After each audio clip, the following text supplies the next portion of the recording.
Welcome to the Uncomfortable Conversations podcast, the untold stories of the 3HO Kundalini Yoga community. My name is Guru Nishan and I'm your host. At the beginning of every episode, I like to read the intentions for why I started this podcast. Number one, to break the veil of silence that is long permeated and continues to strangle the 3HO Kundalini Yoga community in the name of neutrality. Number two, to validate and help clarify the complex feelings of those who have joined this lifestyle, were born and raised into it, and or who have practiced or taught Kundalini Yoga. Number three, to encourage active listening to uncomfortable conversations from our community as a revolutionary act of self and collective healing. Number four, to let survivors know that we see them, we believe them, we love them, and we will fight for their truth to be addressed. Number five, to let teachers who are denying, gaslighting, or spiritually bypassing know that what they are doing is willfully ignorant and re-traumatizing victims. Number six, to illuminate the inherent racism, homophobia, cultural appropriation, and exploitation that perpetuates the teachings, 3HO lifestyle, and overall community ethos. Number seven, to stop the perpetuation of gaslighting and victim shaming by naming it for what it is. Number eight, to dismantle internalized shame, guilt, toxic positivity, and light-washing mentality. Number nine, to honor all of the parts of ourselves that have been forgotten or silenced. Number 10, to honor each and every body that has come through our community, both named and unnamed. And number 11, to encourage people to do their own research, process their own emotions, get somatic therapy and other therapy and support as needed, to draw your own conclusions, and to be critical thinkers rather than to just blindly follow anyone. Please remember that your story matters. Please share it when you're ready. We're here to listen and to support you. On today's episode, I want to welcome Kartar Diamond. She was born in 1961 and grew up in the San Fernando Valley area of Los Angeles County within a Reform Jewish upbringing. First exposure to 3HO was about 10 years old. She started practicing Kundalini Yoga at age 14.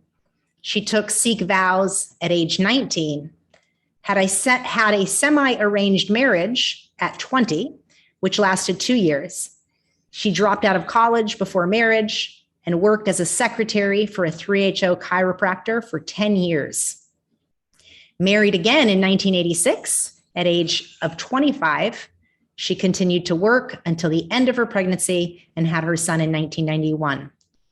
Her second marriage ended in 1995, and she left 3HO while simultaneously getting a divorce. She's a full-time fengshui consultant, published author, and mental illness advocate, and still resides in the Southern California area. Co-parenting her disabled son, now 31 years old, she interacts with her ex-husband, who remains in 3HO to this day. You can learn more about her brilliant writings, work, and advocacy at her websites that are listed in the show notes. I want to welcome you to the Uncomfortable Conversations podcast. Thank you so much for being here. Thanks for having me. I reached out to you because I saw a post that you had in the Facebook group that is the Beyond the Cage Transitions group or whatever. And I didn't know, quote, who you were. but I always find it fascinating who's participating in that kind of like memory lane pool a bit. And I was like, holy smokes, you were from far back. And so I just was like, would you share? And then suddenly you told me that your first arranged marriage was to my uncle, and that's Uncle Monty, and he had a previous episode. So anyway, thank you for being here, and I appreciate your willingness to share.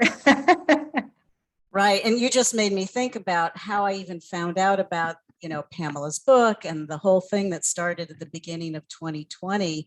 I have a friend, she actually owns a jewelry business. She's in the South Bay area. And she called me, she's, Kartar, do you know what's going on? I said, no. She says, the whole thing, check it out. It's, because she knew several Kundalini Yoga teachers who never met Yogi Bhajan, who are all just freaking out completely. And I went on to, see what was up. And I, of course, read Pamela's book in one night. And I wanted to, loosely participate in those couple of Facebook groups, say what I could to people who are still struggling with the issue. I left the group 7 years ago, but was in it for 21 years and started at a young age. And then, I've reconnected with a few people, which has been nice. And so, yeah, I make comments here and there. I check and see, what's going on. So that's been, actually a good thing in many ways, but on those Facebook groups, people can't emote or talk about what your format is, which is so wonderful. It's so great that you've done this and have archived it where, people can really stretch out, tell their story, and people from all different angles, whether they're loosely related to 3HO or whether they've been in it for 50 years, they can start hearing and corroborating other people's issues and stories. Yeah. Yeah, I found that it's been really a profound space because suddenly it allows us to remember parts of our own experience during this same time frame that somebody else is telling their story, and it pierces our veils of remembrance and awareness, which offers such tremendous collective as well as personal healing, and far more than I even imagined. This podcast platform really began from a place of my 8-year-old child angry that nobody was telling the truth. And so in 2020, when all this came out, that's what I felt inside, was like, I love that we're having this Facebook group, and I love that we're having these Zoom calls, because we're finally talking about stuff out loud to each other, but it's still in a private domain. And what if we could bring it to a public place? And even things that I didn't know, lots of things that I didn't know myself, more revelations and more validations of why I left. And even with Monty, he said things I had no idea. Some of those horrible things even happened to him. And I, at the end of our marriage and post, and I sometimes wonder if there were certain things that if I had known about beforehand, whether I would have left sooner myself, so it's been quite an education. I can't agree more. Just all the parts that are trapped in silence, and we don't even know it because it was just a part of what we did to survive in those times. Right. So take us back, because when reading your bio, when I received it, Kartar, I was really like, whoa, because you started so young, and immediately I was like, how come? So was it, through your parents, or just give us a little background on how your journey began, and tell us your story here. Well, at the very first introduction to 3HO, my mother used to sew and knit. She made almost all my clothes as a kid. And she used to shop at this fabric store out in the San Fernando Valley. I think it was Canoga Park. And she was friendly with the owner, a lady named Lorraine Sklar, and her husband Sherman. And their son was Dale Sklar, who became Baisab Dayal Singh. And I remember as a little kid going into the store, and I saw Baisab there a few times. And the story behind him, he got into 3HO when he was 15. He became a minister. He learned Gurmukhi, unlike a lot of people in 3HO. He actually really dove into the Sikh Dharma part, kind of like Ram Das Kar. And he was like an example and an inspiration to so many people. But when I saw him as a 10 or 11-year-old, I just thought, okay, he's not Indian, and he's wearing a turban, and this all looks very exotic. So I was intrigued. And then a few years later, he died. I don't remember having much of a conversation with my mother, about the fact that her friend's son joined this exotic group. But when the call came that there was a funeral, we were told to wear white. And I had never been to a funeral before, but I had watched enough TV to know that people usually wear black to a funeral. And so again, I was kind of curious. Oh, we're going to wear white. I don't think anyone in our family had an all white outfit, but we did our best. And we went to the funeral. I don't remember what it was. It was probably a Gurdwara, and it was probably like an Akhand Path, coming to conclusion. As we drove away from Guru Ramdas Ashram, it was at night, and I saw people sitting on the sidewalk. I know they were serving langar. That's what was happening. But this voice outside of myself said, "You're going to be with these people one day." And I was just, I don't know whether I had just started practicing Kundalini Yoga. I was 14, when he died, 1975, or whether I started practicing months later, but when they all died. Yeah. And okay. I remember thinking, well, that's a weird thought, or that's a weird message. And lo and behold, I did get involved at a very young age. And it's just something I mentioned because some of us, if not all of us, have pondered, was it destiny? Did we have any choice in the matter at all in becoming members of 3HO or having these experiences with Yogi Bhajan? Did we have a choice? So it almost seemed like so fated, or destiny, for the good and the bad, and a lot of people try to, rationalize, or they try to philosophize about what happened to them and the lessons they've learned and whatnot. I can go over that, in our talk today, but I got involved mostly through my sister. I have a sister who's 3 years older than me, and she had started taking Kundalini Yoga classes, and I joined in.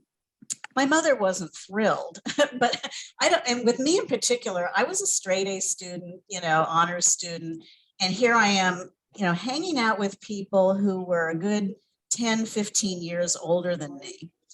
And I know she was worried about me. And what started out, I was going to the classes with this man named Steve Zellman. And for whatever reason, he had an ashram in Canoga Park. And that's another thing, to tell some of the newcomers. Back in the late 70s, if you wanted to do yoga, you had to kind of align yourself with Yogi Bhajan, Swami Satchidananda, Muktananda, all these different yogis and swamis, because there weren't yoga studios, like the way there are now. You were kind of affiliating yourself, for the most part, with different spiritual paths as well. And so Steve, he was a great teacher, and for whatever reason, he couldn't teach anymore, or the night that we were all gathered.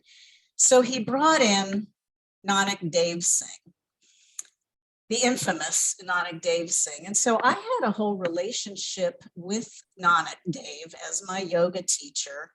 And so when I ultimately found out about his horrible behavior and abuses in India, decades later. I was like, that's way later. Keep us present when you first meet him. Tell us the story. Stay present. We want to hear the story. Yeah, we want to hear your experience because the mysticism to get us in is very important versus jumping to the reflection. Right. So stay in it. So you start taking, so Nanak Dev is the sub. Oh, yeah. I mean, so many stories with him. And here I am. I'm 16. He's 29. My mother must have been freaking out, and handsome, drive me home. Right? Very handsome. I thought he was very hot. But in any case, in fact, he used to call me his little Sat Simran. And now that has all kinds of other ramifications that I didn't even understand back then. I didn't know who Sat Simran was. I just thought she was one of Yogi Bhajan's secretaries. Interesting. I helped him organize things. And clearly I was like his most devoted student. So at 16, you're the devoted student of Nanak Dev who took Yeah. over the classes Yeah. in Canoga Park in Southern California. Yeah. Yeah. One Oh time he called you the little Sat Simran, huh? His little Sat Simran. Hilarious. Keep going. And when I started gaining weight, he started calling me Prashad Ball. I weighed all of 90 Prashad pounds. Ball. Yeah. Little shaming there going on. Oh yeah, a little playful Prashad shaming, huh? Right. Wow. But one time he had car trouble, and we're over at Cal State Northridge at that point. It was a class through their, community education program. And a janitor sticks his head in the door and says, "Your teacher has car trouble. He's not showing up, but Denise can teach the class." That was me, Denise Carr. And, I just went up in front of all these adults. And because I was doing Kundalini Yoga every day, and I was 40-day sadhanas and, memorizing yoga sets, it was no big deal. I just taught a yoga set and a meditation, relaxation series. And voila, that's how you became a yoga teacher back then. You didn't take expensive teacher training courses and go through the whole rigmarole that people in the last 20 or so years have had to do. It was like, if you did yoga and wanted to teach, fine. In fact, I went on to teach a yoga, I had a yoga club at UC Santa Barbara. But so I taught the class, and we had a number of, escapades. Like one time he wanted everybody in his yoga class to try nutmeg. And I didn't know what to anticipate. This was a school night too. So what year was this? This was, probably 1978, Okay. 78. And him and his wife, Gurnam, they're making like curry in the kitchen, and they're pouring mounds of freshly shaved, ground up nutmeg in there just so we could get it down, because nutmeg tastes like pencil shavings. It's horrible. But we were, eating it in this curry. And then we all went off to see Superman with Christopher Reeves, the movie. So about an hour in, the movie theater gets this big. And all of a sudden I'm like, I am fried. I'm high. I'm hallucinating here. We went back to his ashram. At that point, Nanak he had rented a house in Reseda. So we were already, away from the college setting, and we were at his newly founded ashram. And you lived at home still? You didn't live in the ashram because you're 16 at this point. So you're just hanging out with this crew. I lived at home, and my mother would get mad at me whenever I'd come home late from yoga class. One time I just leveled with her. I said, "Mom, would you rather I be cruising, Van Nuys Boulevard? Come on, I'm a good kid. I'm taking yoga. Give it a break," And so she backed off, So, and I could have been taking drugs and being, whatever, but I was so good, in so many ways. And, so devoted, so early devoted. Interesting. Yeah. So we went back to Nanak's house. Everybody was tripping out. And I said to him, I said, I have to go home, and I'm really high, and what's going to happen here? He said, "Hold on." I mean, he was like the alchemist, So he grabs an onion, he squeezes it and grinds it up, and manages to give me like a shot glass of onion juice. He says, "This will take care of you." And it did. I could almost feel it going into my bloodstream and clearing things out. And in like 5 minutes, I was normal. I wasn't high anymore. My headphone here is slipping. So I went home, and, my mother was none the wiser, just like kids who smoke pot and their parents are clueless, And I think my first solstice was with Nanak Dev and all of these yoga students caravanning there. We drove there. And I think that was a thing. I think different ashram directors and yoga teachers like to bring their motley crew of yoga students to the feet of the master and see what I've done. I've collected a bunch of, people for you. But at that time, my focus was on Nanak Dev Singh. I had never met, Yogi Bhajan at that point. And so we made it halfway there. I think the first day we camped out in like the woods in Flagstaff, Arizona. I don't remember. It was a little spooky, but there were a lot of us, so I wasn't really afraid. And we literally all just snuggled together like a pack of sardines. Some people were in sleeping bags, but I remember Nanak Dev, we were spooning. I mean, he was snuggled up to me, right behind me. And I remember thinking, this is a little inappropriate. Maybe not. Maybe I'm reading into this, Mm. So he had his hand around my waist. And I remember thinking, all right, if the hand goes up or if the hand goes down at all, that's going to tell me where he's at. And it didn't. He just snuggled with me the whole night. And I don't know whether he was testing me to see if I would initiate anything or not, but it was still in the wholesome range. So I wasn't at that point disillusioned or upset with him, not at all. In fact, I used to give him foot massages all the time. That was the other thing about him as a yoga teacher when he was 29, 30 years old. He was Mr. Hippy Dippy Groovy Happy Man. He was always smiling, telling jokes. I didn't suspect the dark side that came into fruition in India years later, not at all. But I do know that once I had finally become a Sikh, he backed off from me a little bit. He wasn't as friendly. He had also moved out of town, but I remember one time he came to LA and that guy, he was trying to, I think, promote a script, a martial arts movie script. I don't know if he had written it, but he was going to be the star.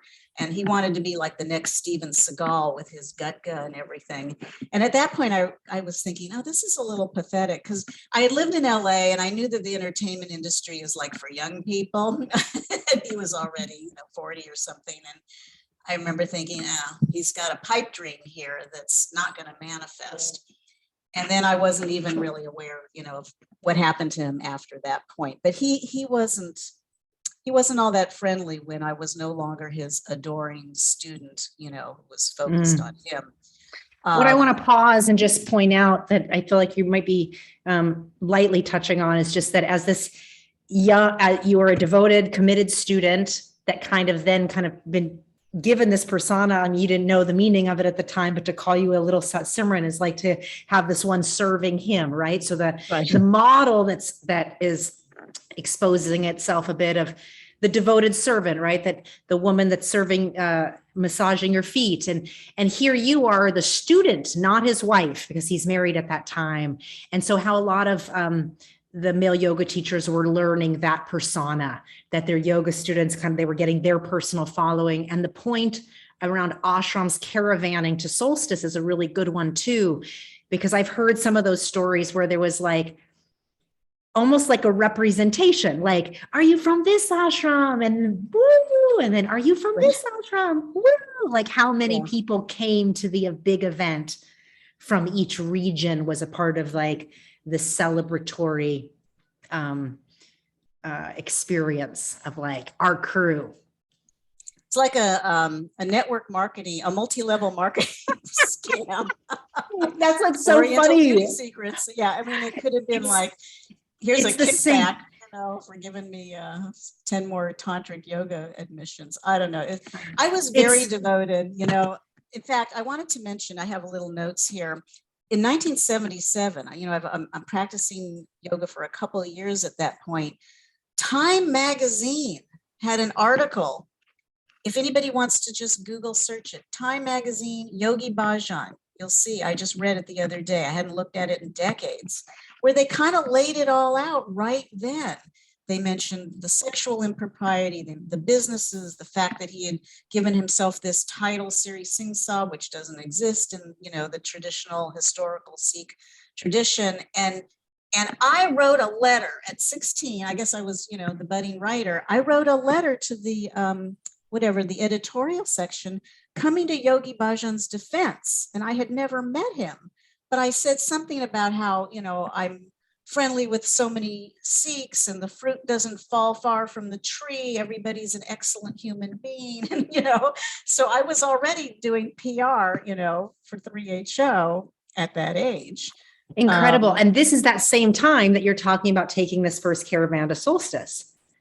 Yeah. Because that's around 77. That. Yeah, that's a little before, because that's around 77. Well, I didn't go to my first solstice till I was about 18. I think I was the summer I was 18 that I went. And was it in New Mexico that you were going to New Mexico from California? Yeah. And the reality also is that plenty of people couldn't even really afford airfare. So of course we were going to drive there when gas was cheap. No. No, but I mean, that's common. Yeah. I remember always driving to solstice, but you're really capturing a particular time. So I really want you to go back to the experience of you being young and having these moments, because it paints such vivid pictures. And I know you brought up the Time magazine, and I was quite astounded about that date too. When I saw that magazine, it was like 1977. There it was all spelled out, but nobody paid attention. I was born in that year. Yeah. And I thought it was just slander like everybody else. I'm sure that, if it wasn't Nanak Dev, it was somebody else who just said, this is people who don't understand. They don't understand the Eastern teacher, the Saturn teacher stuff. They don't understand that, so. Okay, so here you are. Your teacher is Nanak Dev. This is your first event. There's some cuddling going on, but it's really just kind of one big snuggle puddle. And so there's kind of like, is this good? Is this not good? That makes sense. Is he there with his wife too? Is his whole family there at this point? Yeah, I don't recall her being, at the caravan event. She could have been, but I know that she appeared to me, even as a child, a teenager, I could sense that she wasn't happy. I could sense a certain distance. She was very sweet. I don't know what became of her, but she was constantly on diets. She was one of those people that would go on a celery fast for 6 months, or a beet fast. I don't think she was thin enough, for Nanak Dev or Yogi Bhajan. And so I saw somebody who wasn't, didn't appear to be very happy, but she, and then also at that time and continuing on for many, many years, there were women that would just end up going to India for a while, or they'd go to they'd be separated from their husbands for whatever reason. So we saw that going on. And, I was just getting more and more into it. And I went up to UC Santa Barbara. There was no Sikh or, 3HO ashram in Santa Barbara. I was it. And I started a Kundalini Yoga club. In fact, Nanak Dev came up one time to do a gong meditation, and he didn't stay in my dorm room, but he stayed in this like community room across the hallway. And again, a little inappropriate when I think about it, because he was at that point in his early 30s. And there were other people who'd come to visit, friends in the dorm, and they'd crash, on the couch in the community room. And it was just, it was strange times. And,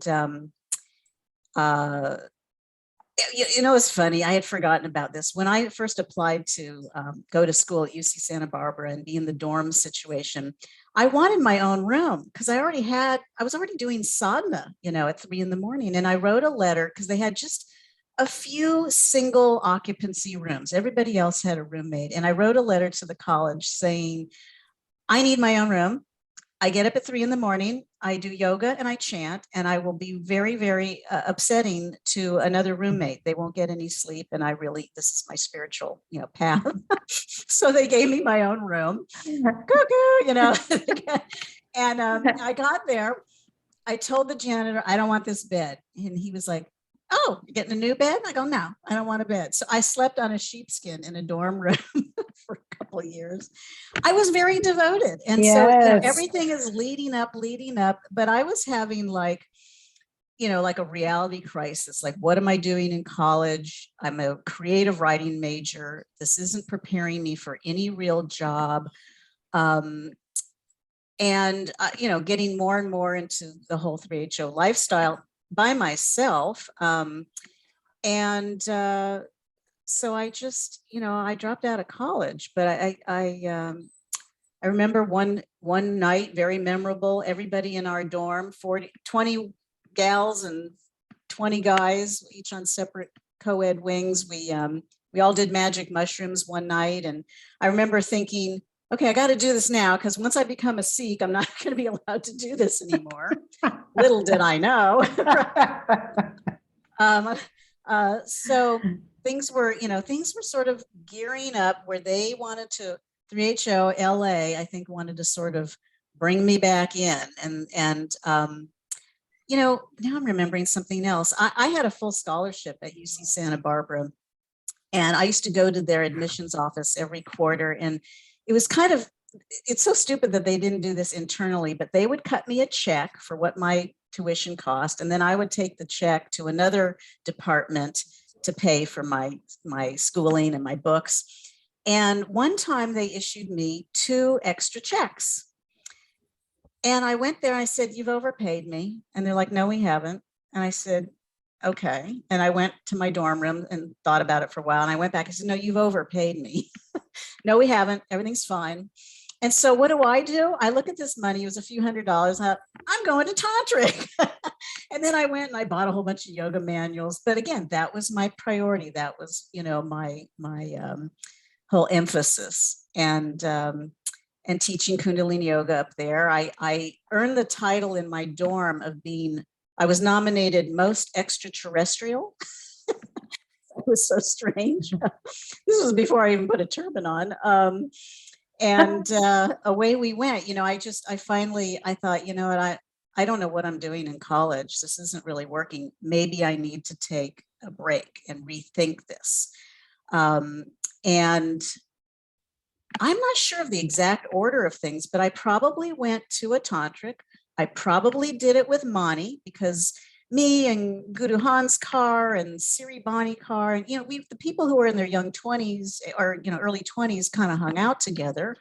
And there were a lot of matchmaker yentas in Siri Singh Sab's staff, and somebody got the great idea that Mani and I should get married. And how old are you? At that time, 20. 19, you said 20. Okay. 20, yeah. And so I can remember calling my mother and saying, "Well, I'm going to get married to this young man." And she may have asked me how long I'd known him. I might have volunteered that I've known him a few months. And at that juncture, I fault my mother.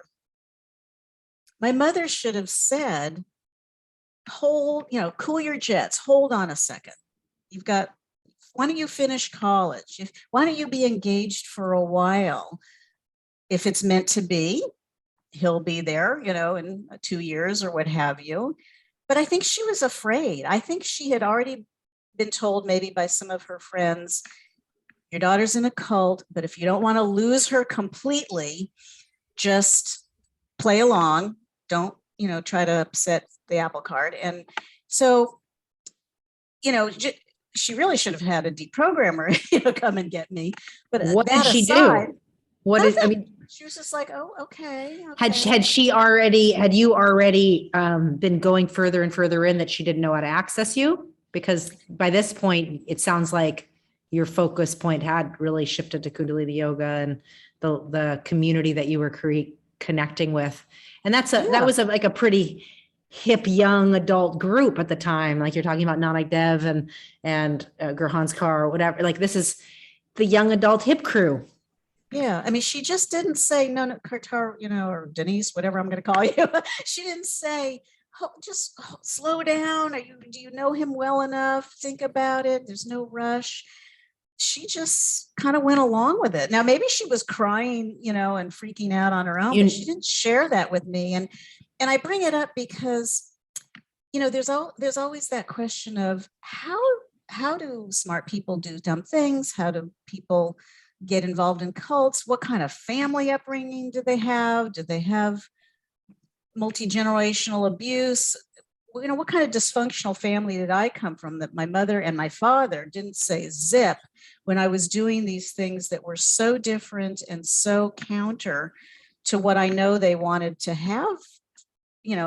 see happen in my life. So she didn't say much. I mean, she was already, sewing me kurtas and stuff, and trying to be helpful. But after she died, I found a letter that she had written to me but had never sent, where she did emote about how worried she was about me and concerned and whatnot, But in any case, at that time, and for the few people or whoever's, listening who doesn't know about it, arranged marriages were the norm back then. And in fact, I have a good friend to this day who is a Vedic astrologer, and she used to do a lot of readings for people in 3HO, and people would come to her with all their problems and misery and whatnot. And she said to me years later, she says, Kartar, in the Indian tradition, yes, there are arranged marriages, but they check with an astrologer to see if the couple is inherently compatible. It's not just about dowries and status and whatnot. And she says, I can't even understand these arranged marriages that your teacher or your former teacher put together. They're the worst combinations imaginable. She says that wouldn't have been done, in the Indian tradition. So, she was just mystified, and, all these long-suffering people paired up with people that they really should never have been with and wouldn't have sought out themselves, anyway. Now with Monty, he was hilarious. He was a sweetheart. I was very naive. I didn't even suspect that any gay man would be interested in being in 3HO, because it's such a stereotypical male-female role-playing kind of group that, at least back then, I didn't suspect. I didn't think anybody would even want to do that lifestyle. They were not straight, So it took a while for things to come out, and what I came to find out through Mani's conversation with you is that he had a few different interactions with Yogi Bhajan about this whole topic and our marriage not working. I was thinking in the very beginning, we hardly knew each other when we got married. Maybe we just need to be friends and get to know each other more before, there's more intimacy, etc. And again, I was so naive. I didn't understand that a 22-year-old man is completely horny and could have sex with anything. I was just thinking in terms of, maybe he was just a shy person or what have you. And so it later came to be known through other people, the Yenta, circle, that our marriage had issues. And so Mani relayed to you that he had a few meetings with Yogi Bhajan. I call him Yogi Bhajan. At first, I just wanted to call him, the con artist formerly known as whatever. But who was it? Yogi Bear wasn't a yogi, so we'll call him Yogi Bhajan for the rest of this conversation. So apparently, Mani was being raked over the coals at other junctures that I didn't even know about. And then we had one kind of final meeting where I was brought in, and Yogi Bhajan just, and he had all his, A-lister people sitting at his feet in that room in the back, which goes totally against, the principles of marriage counseling, psychotherapy, confidentiality, just the way people's personal business was just there for everybody to consume and gossip about. It's just so horrible. But he said something. He goes, I don't know whether he said it to Mani or just to the room. He just said, if you weren't a Sikh, you'd be one of those fags in San Francisco. And I was like, oh, really? Well, oh, that's what's going on here? So I was stunned. But nobody came to talk to me or comfort me. Nobody came to us individually who said you should probably do this or that. It was just like blah out there. And Monty, he left. He took off one day. I didn't even know, where he was for a few weeks, and I just didn't know what kind of things went on afterwards. How he relayed to you how he was penniless and this whole thing. And I just feel horrible. I don't know what I could have done at that time because I had my own stuff to work through. But, it was a chapter that we had to experience for whatever reasons. And then Monty called me like 20 years later, and he wanted to apologize. And we had already seen each other a couple of times at, through our mutual friend, Akasha. And I thought he knew that, there was no resentment on my part at all. But I had to tell him, I said, Monty, we were both in a cult, we were victims. Don't feel bad at all. It's fine. You're a great guy. So we're good, I want to say I appreciate how you're weaving in and out of like having the reflection of hearing his episode on the Uncomfortable Conversations podcast with your reflection back to your time. But I'm wondering about like what it was like for you. You're a young woman. Was it kind of mystical to get arranged marriage? Like that was a part of it and you were a chosen one to now be a part of that. And then being naive, you're not even noticing what's going on for him is what I hear you saying. Here he's having several meetings getting berated. For listeners that don't know, you can go back and listen to Mani's episode for being gay. So Yogi Bhajan was berating Mani for that. But what I hear you saying is you were unaware that was even taking place. What was going on for you in that marriage? If you didn't know what were you doing at that time? He was working at Yoga. You were young married. Are you working somewhere? Are you living in LA? Yeah. Are you fully involved in the Dharma? Like, give us a sense of what it was like to be a 20-year-old in the LA ashram while this is happening. I wasn't in the A-lister group. I was in the D-list group. I could have, the thing that I observed is that some people would run to Yogi Bhajan for advice if they, broke a fingernail. There were some people who couldn't make any decisions on their own. And I thought, well, I'm going to solve some of my own issues by myself. This isn't an emergency if I have this thing or that. I mean, I really was trying to live the teachings, meditate, work on self-reliance. Of course, I was sad when that happened. I was confused. I was embarrassed. Originally, when I got married to Mani, I mean, he seemed great. He seemed funny. And I naively thought all Sikh men were wonderful. They all had long hair and beards and looked great. And I thought they're all living a spiritual lifestyle. So how could we have any marriage problems if we're all living in our higher consciousness? It just didn't occur to me. I mean, meanwhile, my parents were miserable, but I just felt like I was living this utopian lifestyle. I mean, the image was starting to get tarnished at that point, but I really thought that, we were living a sustainable way that would help other people. Again, I was working for this chiropractor and I felt like I was part of a team to help people, feel better and indirectly be influenced by the 3HO lifestyle. Mm-hmm. I was, I think, probably teaching some yoga classes myself at that time. And so I was upset for a while, but then, I recovered. And in fact, I was engaged to get married again 2 years later. Who engaged you? Who was the second marriage arranged to? There were suggestions for us to get to know each community other. Leader suggestions.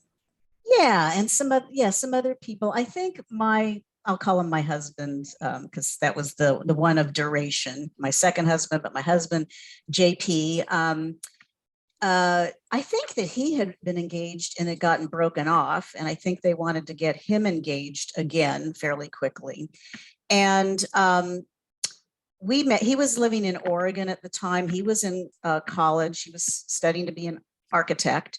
And I was just doing my thing in LA, living in group, ashram kind of situations, not on my own.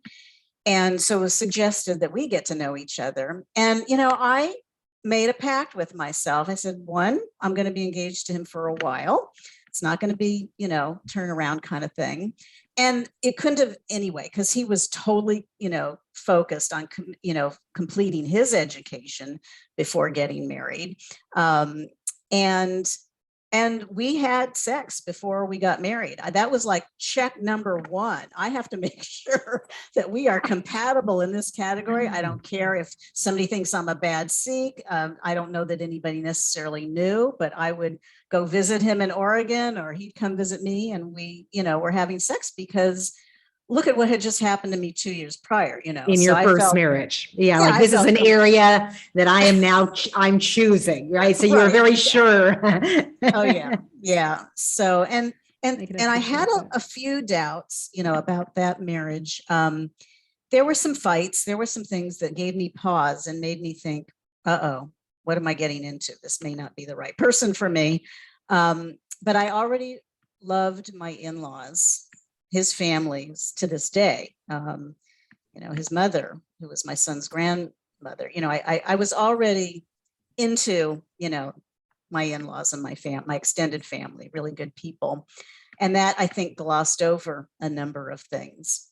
But it's interesting. I had not had an appointment with Yogi Bhajan since the time when things were ending with Mani, but I wanted like a fresh start. I wanted to get some sage advice, some inspiration. And I guess I was still processing, my divorce from Mani. And so I went to Yogi Bhajan, and I don't even know if they asked me why I wanted to see him, but when I was there alone in his room with him, I was just a number of months before I got married to JP. I said to him, I said, I'm getting married again. Can you give me, some advice? And he looked at me. He was really looked pissed off, and he said, "Do you know why your marriage to Mani failed?" And I didn't say anything. I didn't want to say, well, the obvious, He goes, "Your marriage failed because you were a bitch." And Wow. when he said that, I didn't respond. I was complete poker face. But inside, I was thinking, I guess you're not psychic. I guess you're not all knowing. You might not even be enlightened, because I was not a bitch. In fact, Mani and I never even had an argument, I don't think. I was blown away. I thought, you don't know me. Nope, you don't know me. So I just kind of sat there quietly. And then I think I might have said, okay, thank you. And I was started to leave. And he said, by the way, you should never weigh more than 90 pounds. And at the time I weighed about 103. I was enormous, And Wow. I was thinking, okay. And I didn't set up an appointment with him ever again. I had another meeting with him as my marriage to JP was ending. They dragged me there. But at that point, I thought, okay, I'm here for the people. I'm here for the Sangat. My image of him went way down after that point. And he had just mischaracterized me and the situation so completely. And you had a strong enough sense of yourself to know that, because you Right. know how devoted you were, how practiced you were. You had created your own awareness of self. I find this so interesting. What year was this? Well, it was probably the beginning of 1986, because I got married in May of 86 to JP. And I respected him at that point still, to the extent that I really liked the yoga. I liked all of the nutritional advice, celery calms the nerves, beets clean the liver. I was really into like the health aspect, the quote technology of what he could share and pass along. That was all very interesting to me. And it was also before I realized that a lot of his lectures were a bunch of gibberish. He'd talk about the protons and the neutrons and the nucleus. And one lecture, he even said, "You don't understand what I'm saying. This is for future generations," but one thing I wanted to bring up in talking to you is that I had started to make a little list of the various things that started to chip away at my faith in him, and my respect for him, because other people have had horrendous experiences, assault and thievery and all kinds of things that happened. And with me, it was more like a slow, thing where at each juncture, whether it was with him or things I observed with his staff or members of the Sangha that I knew, it just started making me less and less and less committed, and just more resolved, like, what do I need to do to survive? And like, for instance, one time, I wanted to be helpful. And one of the things for people who were never in 3HO is that we would always be volunteering our services for everything. A lot of free, Seva. Seva is the name of the game. And this is still being propagated. So hear this, listeners, right? Seva is really just getting a lot of people giving their beautiful, emotional, and free labor away. And we used to joke about it. We made a joke like, what are you doing on a Sunday? I'm like, well, I'm moving some pianos. We were always kind of joking about this endless seva. And one time I went to the back of the ashram and I'm supposed to be cleaning. And I'm sitting there Windexing a gold-plated toothbrush, of Yogi Bhajan's. Everything was immaculate when I walked in. So I was like, what am I cleaning here? Because I expected, dishes in the sink, something to be vacuumed. And I said, so Yogi Bhajan, I call him whatever, seriously. So he's out of town, right? Yeah. And I said, and when was the last time this place was cleaned? Yesterday. And so when I realized that I was cleaning on top of clean, I said, I'm never going to do this again. This is a waste of my time. And this is like game playing. Is there something I can do that's useful? I would have dug ditches, something useful. Then I tried transcribing. Oy vey, I'm transcribing one of his lectures. And again, on the topic, he's, for whatever reason, Bhajan's talking about the fags in West Hollywood. And I went back to the secretariat and I said, there's some stuff in here. I will never sell this as a manual once you get it printed, because he's saying derogatory things about gay people here. It's not right. And I suggest you delete it. I got complete blank stares. I don't remember whether it was Surya or Hari Joke, but it was just like, you're not editing him. The grand poobah. Audacity, the audacity. So I never did that again either. I was trying to be helpful, trying to be involved in the Sanghat. We had something, I'm sure a lot of the different ashrams had it, called the missile system, where you get together in groups where you're going to all, again, volunteer to make langar or security and, earthquake preparedness, what have you. And in LA, there were enough people that you could have this continuous reading of the scriptures every single week. And so you had to sign up for this. And one time I was in charge of signing people up for the Akan pot to read in, the wee hours. So I call Dr. Saram's wife. And I said, would you like to read in the Akan pot? There's an opening at 1 or 2 in the morning. She started laughing. You silly little peon. I don't read in the Akan pot. And, I'm having these experiences, and it was before I really got into, my mature self. And I was speechless most of the time. But inside I'm thinking, these people have it's high school, basically. Being in 3HO was a popularity contest for them. And if they felt like they could go to La Scala and hang out at the jewelry store in Beverly Hills, that they were, better than everybody else, apparently, that it was beneath them to do seva, some of the, the A-listers. And of course, not everybody. I mean, there were wonderful people in 3HO. There's still today some very nice people. I don't know what they're doing now in the last 2 years with, all the revelations, but there were people in the LA Sanghat that after a while, I thought, these people are crazy. I mean, GRD, misrepresenting themselves and selling fraudulent things. I mean, it was just, after a while, it was too much stuff. And I think I made a couple of notes. There were other incidents where, again, like one time Yogi Bhajan comes to Gurdwara, he's dressed in a full-length mink coat. And I'm like, aren't we supposed to be like vegetarians? Like, and he was so proud of himself with all his bling and stuff. And I was like, is he a holy man, or is he just, marketing something else? It was very strange. And again, mid 80s, at that time, there was like a craze in like aerobics. Thank you, Jane Fonda. Mm-hmm. Cat here who's just wanting to be involved in the conversation.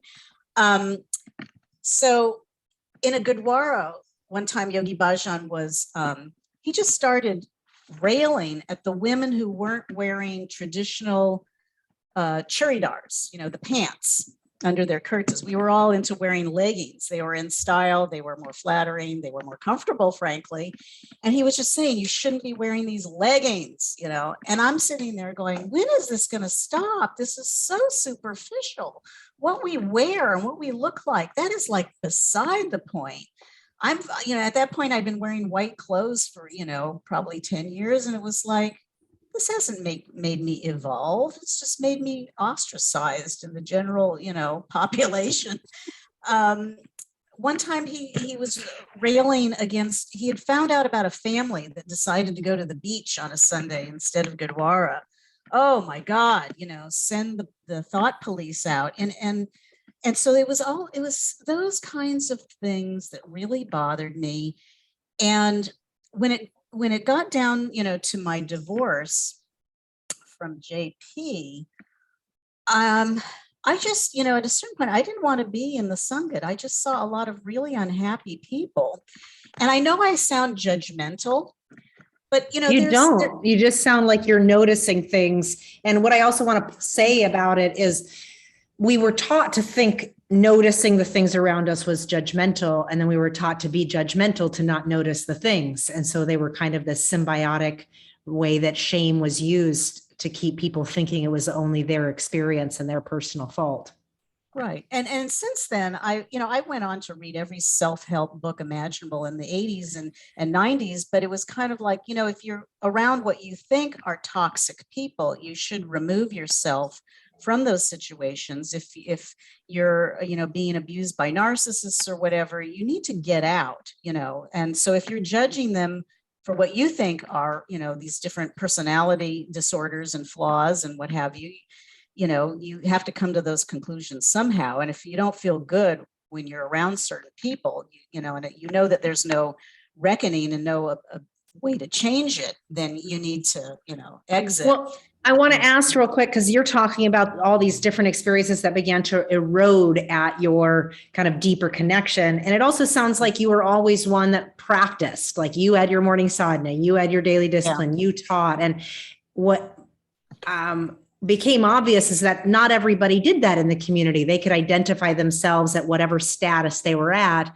and not necessarily be the sadhana goer, not necessarily be the one doing seva and supporting the community upliftment. And so I know what you're talking about when these little experiences started to make you realize, oh, there's a hierarchy here. What I'm curious about is at that time in your personal experience,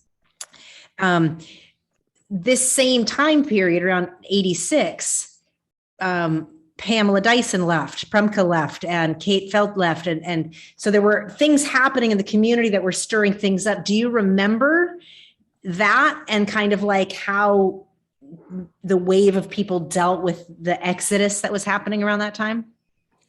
Yeah, and I'm embarrassed that I didn't try to find out more, seek the real story further out, but also to put it in context, there was no internet. A lot of people would disappear and you had no way of really finding them if they didn't want to be found to discuss these things.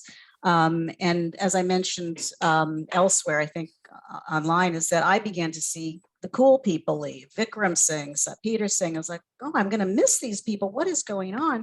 And so with former Premka, I didn't know what was going on, but I was starting to feel that maybe he had that Bhajan had consensual relations with some or one of his staff. And I wasn't going to sit in judgment of that, but I thought, okay, I don't know I don't know what's going on with them and the lawsuit. And at the time also, I was friends with Siri Banikar, who was really good friends with Kate Felt. And I just kind of assumed that Siri Bani would have told me if she thought that those allegations were correct or not. But then I came to discover that she probably, had some compromised things happen to her too, and maybe just couldn't discuss it. It's amazing how compartmentalized people can be. In fact, you had a recent interview with the gentleman. I was listening to the podcast the other day where he was talking about in his job how he studied how the CIA had the whole mind control programs and whatnot. And it's just very interesting how people can forget, subliminate things. Well, also not even be able to recognize that whole time periods were actually abuse, because when something goes on for so long, it actually gets normalized. And we don't understand that on the realm of severe levels of complex trauma. But I'm curious, who is the Siri Bani? She was also a secretary? She was around my age. And when I met her in LA, she was living, I think, at one of the ashrams. What was the name? Guru Arjan Dev, something. She had been taken under Yogi Bhajan's wing because what the story was that her mother had been taking yoga classes and kind of like said, here, you have her. And he like sort of informally adopted her, I think. I don't even know if the story was real or not. But so she was possibly being groomed to be on the staff. But then lo and behold, he married her off to a chiropractor. And so she got married, and I knew she was friends with former Kartar, but she never said a word about whether any of that stuff was true or not. So I had to assume it wasn't. I had to assume there's some kind of, bitter grapes, there's financial incentive.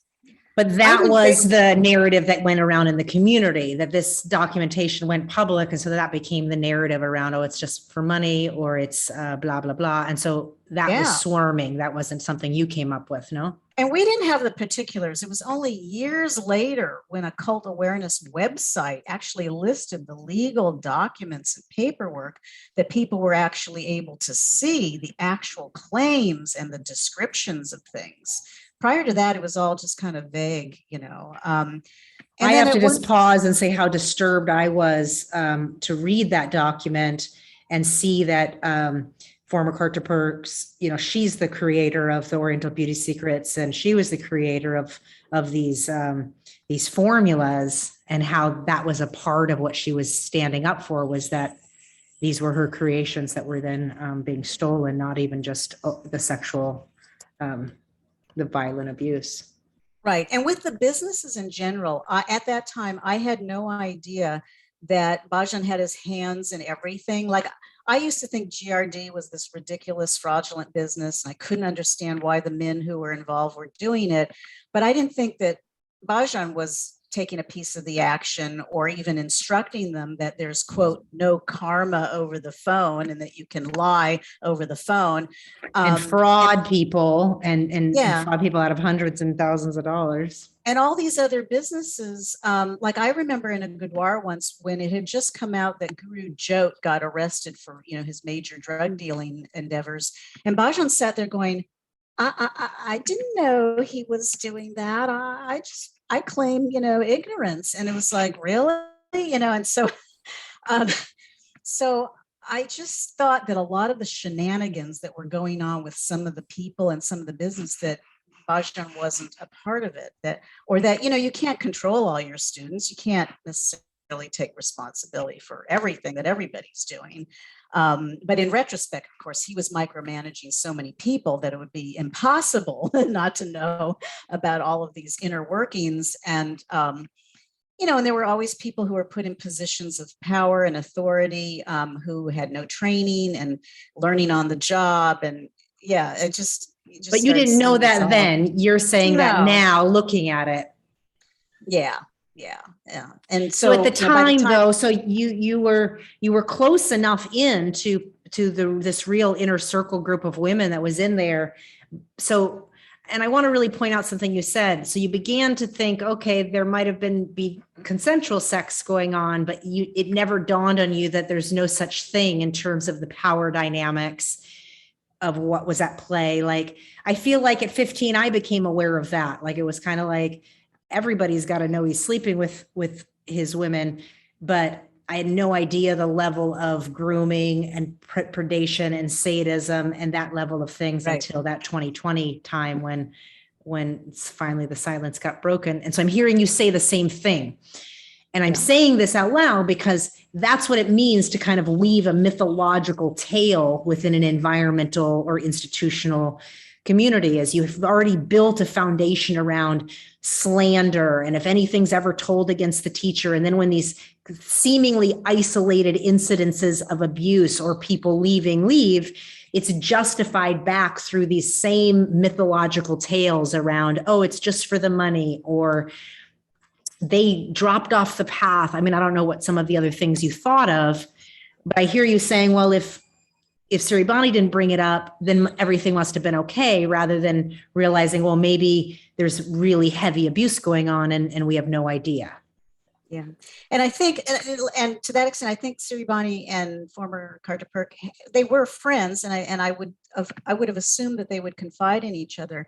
Although there was an alarming amount of people who were, well, sometimes I call them fair weather friends. You know, there was like a fake social structure in 3HO where your activities were centered around solstice, tantric, gurdwaras, and as opposed to just kicking back and shooting the breeze, or, you know, going off, you know, to a movie or whatever. And so I don't think people were as emotionally close to each other, at least I wasn't, as I could have been with other people. In fact, when I left 3HO, nobody called me and said, how are you? Like, what has happened?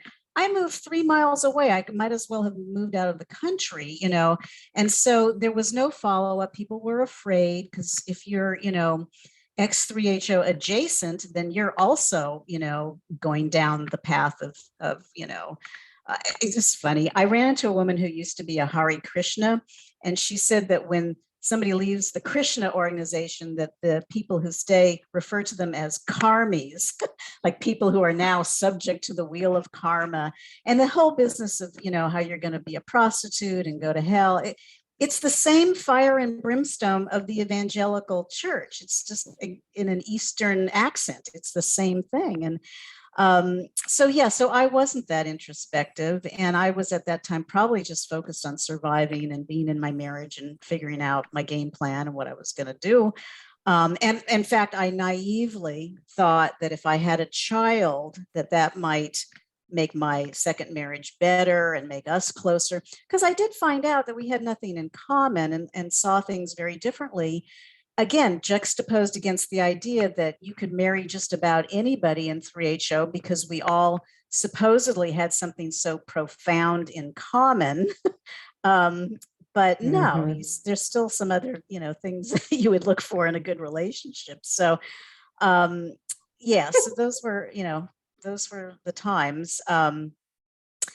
And just trying to think, there were just so many slights where I can even remember having one passing thought where I thought, Yogi Bhajan, you know, he's got all these creeps around him, fawning over him, but they have a lot of money. And so if they give money to the Dharma, great, we all benefit, you know, let him take care of the basket cases, you know, I'm just doing my own thing. And at that point, I still thought Kundalini Yoga was a legitimate, you know, lineage and what have you. I still buying part of the story, but I do claim that I never drank the Kool-Aid 100%. Because if he had ever said to me, just go out and, you know, jump off a bridge, I would have said, excuse me, sir, adios. I wouldn't have said, okay, you know, watch me do it, you know.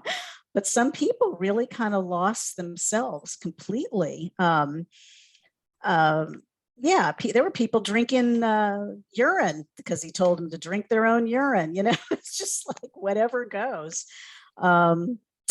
So yeah. And I was going to write a book right after I left 3HO. I put it on the back burner, but I was going to write a book on spiritual hypocrisy, because that's what I seem to have been inundated with over and over again, of people doing and saying things that are, you know, distinct from the, you know, the tenets of being a yogi or of being a Sikh, and not just with 3HO. I have a family member who's been Jewish, she's been a Buddhist, she's been a Sufi, she's everything, but she's always been really mean to me, really mean and really judgmental. And so there were things, you know, that I really felt like, this is also hypocritical. And is that the lesson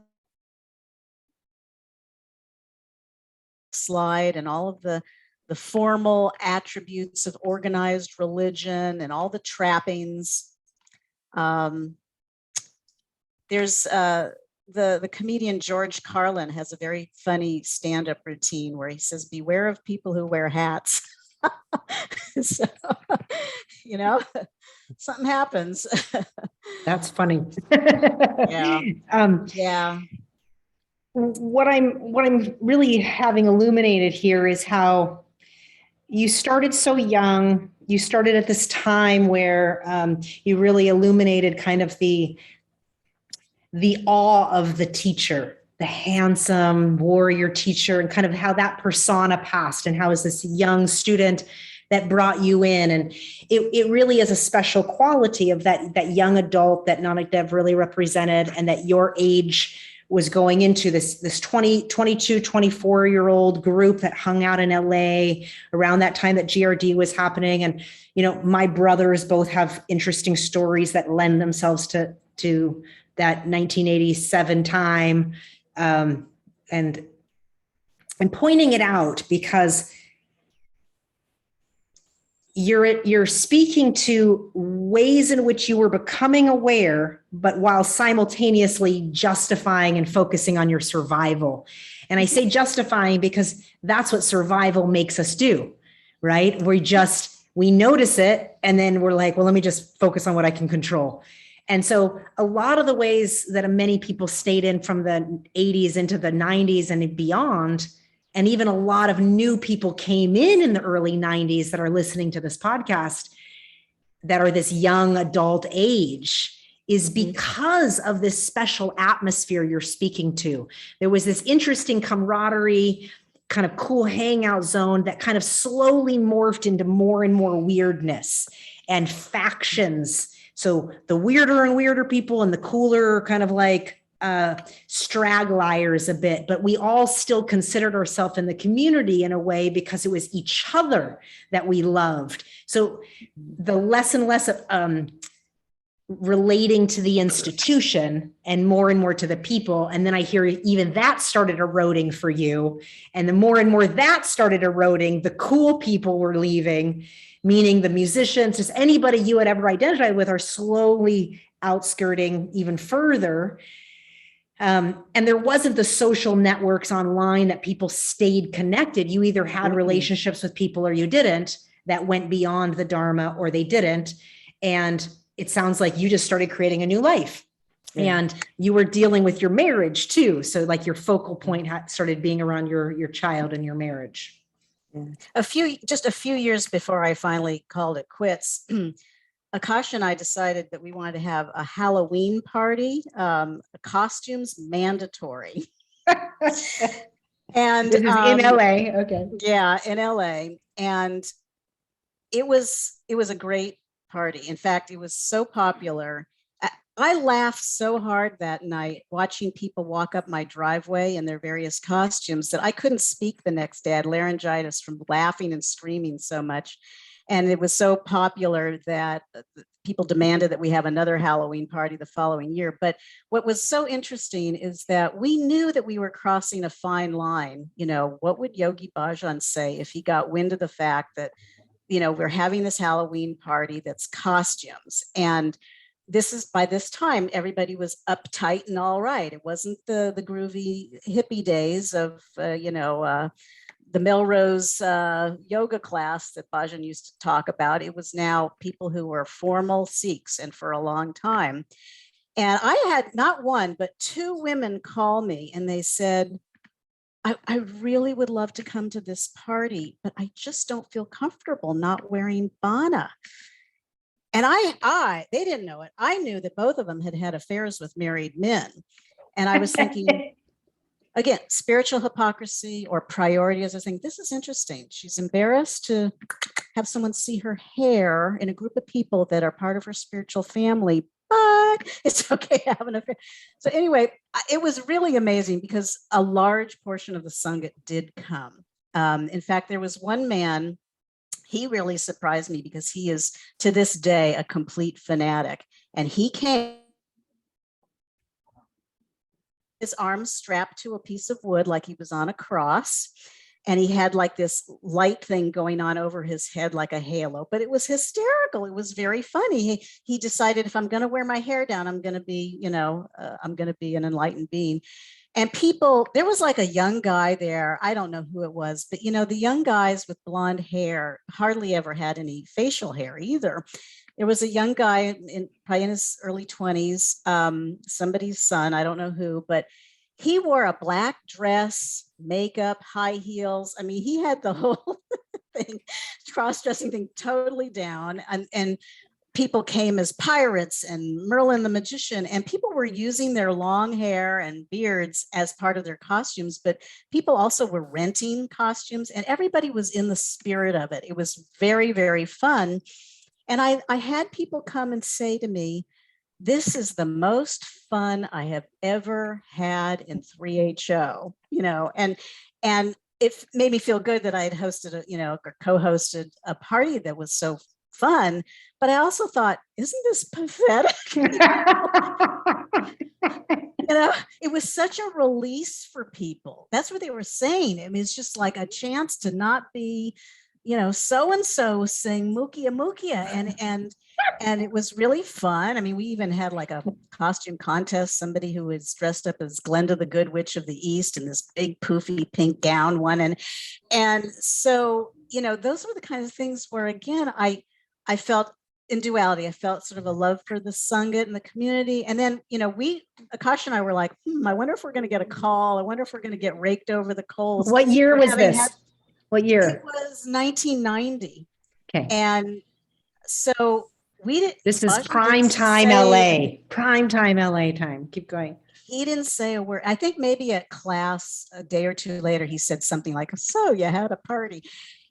And it occurred to me later, there was no way that he could lambaste almost the entire Sangha for doing that, because he would have had to deal with the fallout of a lot of, a majority of the people being upset, as opposed to the way he used to just single out people and shame, one person at a time. This was, massive group participation. And then, he loved Akasha. He did. And she was like Monty, very good PR for 3HO. And so he wasn't going to rock that boat. And so it was kind of interesting. Bhajan he didn't scold us for having this event where people were running around, without their turbans on. But yeah, so that was just a few years before I left. But again, in survival mode, when I was finally getting ready to divorce my second husband, I had a 3-year-old, 4-year-old. I had no job skills. What am I going to do now? It was rough, but I had faith. I actually had this thought: if God can rotate the world around every 24 hours, I'm going to be okay. And I was. But we had a meeting with Yogi Bhajan just before I left. I don't know if it was to save my marriage or what, but I guess he had found out that I wasn't wearing a turban all the time, which is so ridiculous, because when was I not wearing a turban? I was not wearing a turban when I was rollerblading on the Venice beach. Harry Perry wore a turban when he was rollerblading, but nobody else with any common sense exercises with 6, yards of fabric on their head. It was purely a practical matter, not rebellion, whatever. But it did ruffle the feathers of some people. So we have this meeting, and I'm totally prepared for him to tell me I'm a bitch again. I was whatever. I don't care. I'm on my way out. So he looks at me, then he looks at my husband, and he says, she's a lovely lady. What's your problem? And I thought, oh, he's going to try to butter me up now, try the reverse technique. And he says, BBG didn't wear a turban for a long time. So again, he's trying to basically say, it's okay. It's okay. You'll come back to your senses at some point, And so then as we were leaving, he said something that I thought was a thinly veiled anti-Semitic statement, because he said, you get your marriage together, you write a book about it, you people know how to make money. So he was referring to me so and you're Jewish. who were, culturally, genetically Jewish. And as I'm walking out the door, I'm thinking, there he goes again. It's just like, it's all about money. It's about identifying people, in ridiculous ways. So I was gone, and that was it. But at that moment, I really felt like, okay, he has consensual sex with his secretaries, and there's people who are really fucked up. And I had that thought, I was about 36, and I did have this thought of, well, I might get married again one day. I might have another child. There's no Sikh that I can even, single Sikh man I can even think of who I'm remotely interested in. And I thought, okay, what are the chances of me walking around LA dressed as 15th century India that I am going to attract a normal guy, looking like a nun? 0. So off with the turban, I had to drop the whole thing. I was actually at a client's home a number of years after that. And the husband was asking me about my name. And I said, well, it's a Punjabi name. And they said, actually, it's a spiritual name. I used to have a teacher who liked to rename everybody. And he goes, who was that teacher? I said, Yogi Bhajan. And he stood up as if somebody had put a fire under his seat. And he goes, that fucking asshole. I said, okay, I don't necessarily disagree, but, whoa. And he said, talk to my wife. And, she was trying to maintain confidentiality, but he said, she's got clients. She's got women that have go to her and talk to her. They've been traumatized by that man, secretaries of his.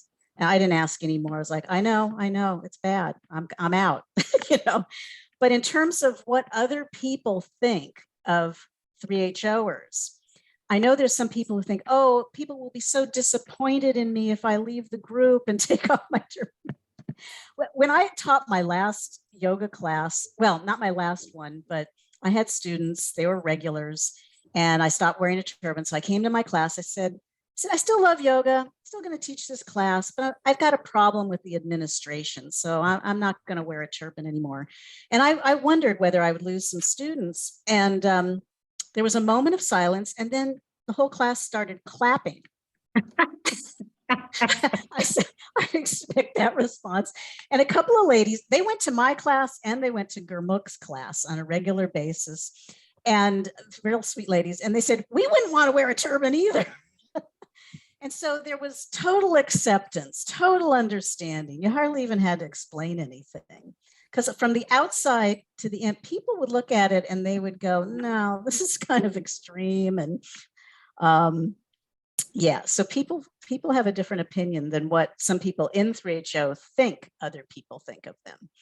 So, So, and then over the years, over the decades, I would then start to run into people here and there who would tell me more of their full story. Suzanne telling me about how she was assaulted. And then all of a sudden I was like, oh, okay, this is even more than what I knew about when I was leaving, more and worse, way worse. And so it took a while for me to really, really register what was going on. Yeah. And did you maintain connections with your earliest teacher with Nanak Dev, or as you moved more and more and you would just notice that disconnect, he started doing his other thing? And did you hear about people's stories that had left over time, or was it just 2020 that you really got exposure to different people's experiences? I heard of a few stories. I kind of heard why Vikram Singh had left, and trying to think of some of the other, stories here and there. I mean, I heard about former Baba Singh's daughter, had dinner with her, with a group of people where she talked about, how she'd been manhandled. And so just here and there, I wasn't even particularly looking for that kind of thing. In fact, I ran into a guy, I can't remember his name, but his wife was like a psychic channeler. I think her name might have even been Kartar or Karta, something like that. And there was a time when Yogi Bhajan was sending everybody over to her for psychic readings. And it was like a thing. And I ran into him years later. And so they had both left 3HO, but he told me something about how she, the psychic woman, had confronted Bhajan about all his misdeeds. And he wanted her to somehow do some magic and make all of it go away. And she was like, no, you have to admit to all of these things and atone. And he was like, no, no, no, no, I'm not going to. But she knew psychically, she knew all the stuff that he had done. And so I would run into people like that. One time I ran into a guy at my gym, a Black man. I can't remember his exact name, but he had been part of Krishna's ashram, in the Broadway ashram in South LA. And I said, so why did you leave? And he's like, well, honestly, people were kind of racist, and Yogi Bhajan was kind of racist. And I was like, really, that too? So I didn't really notice, but of course, why would I notice? It's not, I wasn't vulnerable in that way, or maybe I was never privy to his own conversations or meetings with Bhajan, where maybe he was put down in a racial context. And so little things. And then years ago, I started seeing stuff by Gursant Singh on the internet, where he was saying, people, wake up. And Trilochan's book. I mean, it's been out there. So it's taken a while, but I feel sorry for a lot of the people who have been in 3HO for 50 years. And now they're finally having to reckon with something that can't be put back in the box. It went viral and international.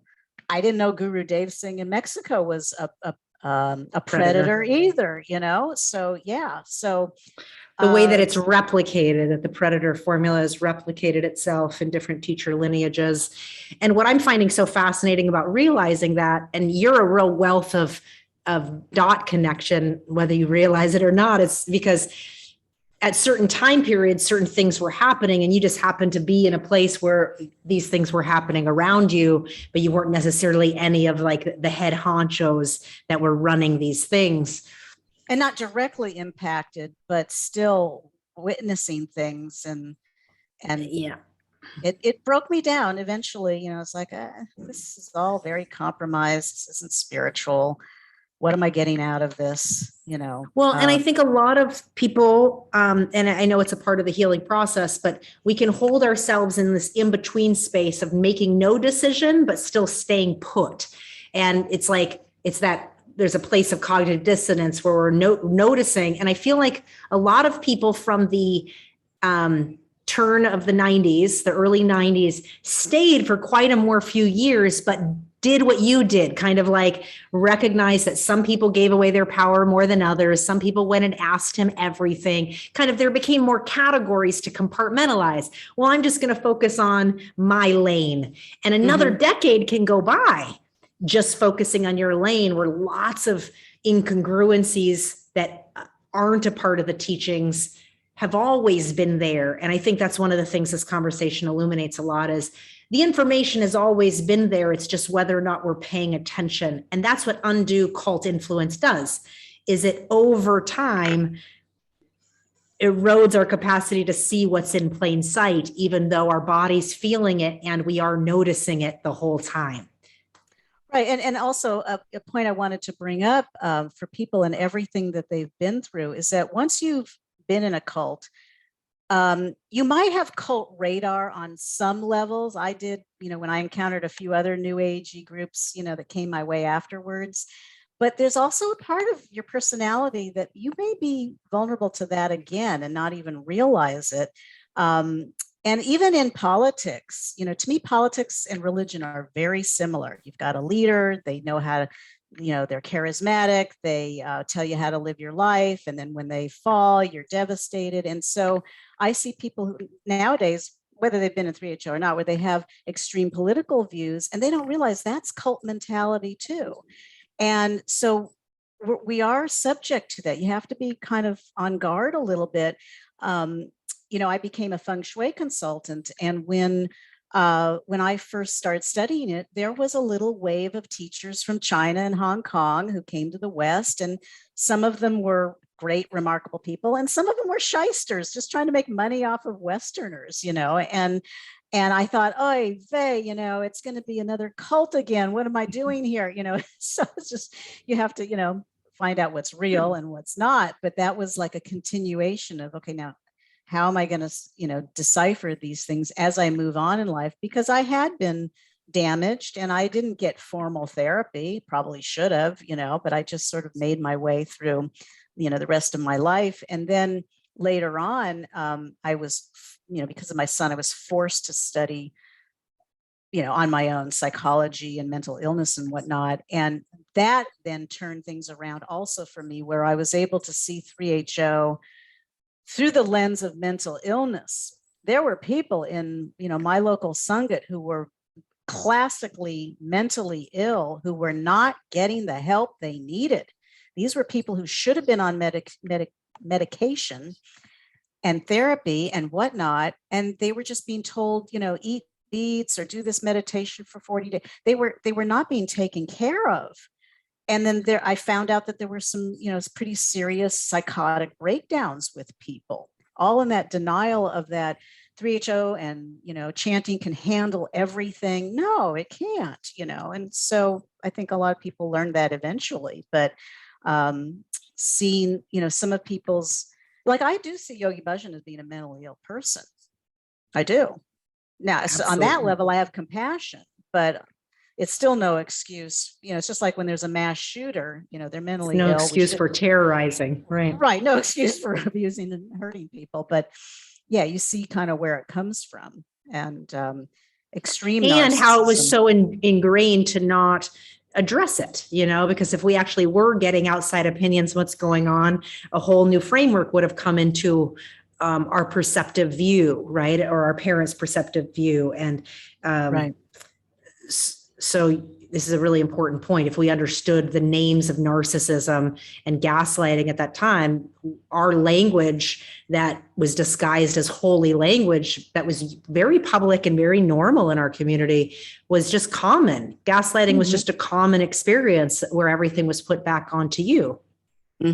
As it was your fault, there was something wrong with you. This is actually built in to the teachings in a way, because it became so a part of what we know of as our culture. And well, even before I had a child, I used to say, I'm never going to send my kids to India. I thought it was absurd. And I was made fun of. You were like, you're neurotic, you're negative. It's like, sorry, 5 years old is too young to ship your kid off to a third world country. No, it's not going to happen. So yeah, I tried to hold my own as much as I could. And then later I discovered that legally, as a divorced person, I had a lot more power to make sure certain things didn't happen. So, yeah. Meaning as a mother, you had legal activism to not let your son go overseas, versus if you would have been married at that time, you wouldn't have had the rights because it was wrapped up in your marriage. I could have been bullied into it. Whereas as a divorced person, I had legal 50-50 physical custody, as well as legal physical custody and legal custody. So that was my protection, and I had I also at the time, my in-laws were alive and they would have had none of that. My ex would have been in big trouble with his own parents if he had tried to do that, so you live and you learn, and hopefully you learn and move on. And, and I've been on the forum where people are just really hashing it out. They want to do the yoga, but they don't want to associate. And, I was really into yoga. I could do stretch pose for 9 minutes with breath of fire. I mean, I was really into yoga, and I haven't done it 9 minutes when I was young, when I was 16, but I don't miss it. I don't miss it. It's just like, I couldn't separate the two. So instead of, keeping some of the stuff, I just dropped it all, and I'm fine. Well, what I want to point out is that everybody has to really kind of find that answer within their own selves. So I really appreciate you speaking to that. And I also want to share that so much of the language you've used to stay that next 10 years, that started kind of how you were collecting a part of yourself while still staying in this community that you had been in for a very long time. So to make a choice like, he doesn't know me. There was a part of you that you collected that was no longer like power to YB. And that type of language, the way we justify, well, this is good, but this isn't good. This is good, but this isn't good. That was used then, and it's still used now. And that's what I want to point out that's fascinating me so much, is that within the teacher training with new students coming in, the language I'm hearing from this new 16-year-old is exactly sounding like you at 16. Mm-hmm. It's that mystical, but we're talking about 5 decades apart. Right. And that's astounding to me, because that means there's a mythological tale that brings people in. And that's essentially a part of a cult formula. There's love bombing, and then it moves to a different thing, and then it moves to a different thing. And so it's a really important part of learning and reclaiming our own critical thinking, to learn about how systems of cult indoctrination work, because it's not this or that. It's on this spectrum of influence. And because we all come from our own childhood mixed bag of trauma tricks, we end up in communities that feel really good. They are uplifting. They are supportive. There are all these ways that it helps. And there's also undercurrents of undue influence the whole time. And I found Stephen Hassan's work, the cult expert, and his books on combating mind control have been so helpful to kind of see the picture of ourselves through a context outside of what we've been trained that context to be.